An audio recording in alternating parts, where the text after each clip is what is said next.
कहा जाता है कि एक दिन गांव के कुएं पर एक अजीब घटना घटी। जब जो भी डोल कुएं में डाला जाता वह वापस नहीं आता, जबकि रस्सी वापस आ जाती। सारे लोग डर गए कि अंदर शायद कोई जिन्न या प्रेत था जो ये काम कर रहा था। अंत में ये घोषणा की गई कि जो इस रहस्य का पता लगाएगा उसे इनाम मिलेगा। एक आदमी ने कहा कि उसे इनाम की कोई आवश्यकता नहीं है, लेकिन वह गाँव वालों की मुसीबत के समाधान के लिए ये कुर्बानी देने को तैयार है, मगर एक शर्त पर।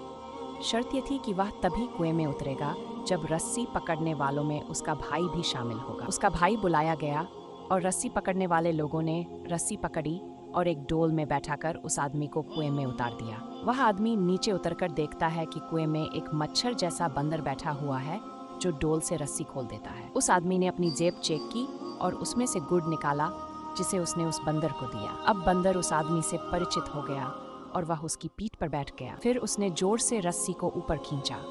गांव वाले रस्सी खींचने लगे और जैसे ही डोल अंधेरे से रोशनी में आया, वे बंदर को देखकर डर गए और समझे कि ये कोई भूत प्रेत है जिसने उस आदमी को खा लिया है और अब वह ऊपर चढ़ आया है। सभी लोग डर कर भाग गए, लेकिन उसका भाई रस्सी को मजबूती से पकड़े रहा और ऊपर खींचता रहा जब तक वह कुएं के किनारे तक नहीं पहुंच गया। कुएं से बाहर आकर उसने बंदर को नीचे उतारा और लोगों को बताया कि वह बंदर ही इन सब घटनाओं का कारण था। फिर उसने कहा कि उसने इसलिए अपने भाई से शर्त रखी थी ताकि अगर कोई अजीबोगरीब घटना घटी तो लोग भाग जाएं, लेकिन भाई की खून की कीमत उसे रुकने के लिए मजबूर करेगी। याद रखें, कोई भी कितनी भी अच्छाई क्यों न करे, खून के रिश्ते हमेशा खून के रिश्ते होते हैं और अहमियत को समझें।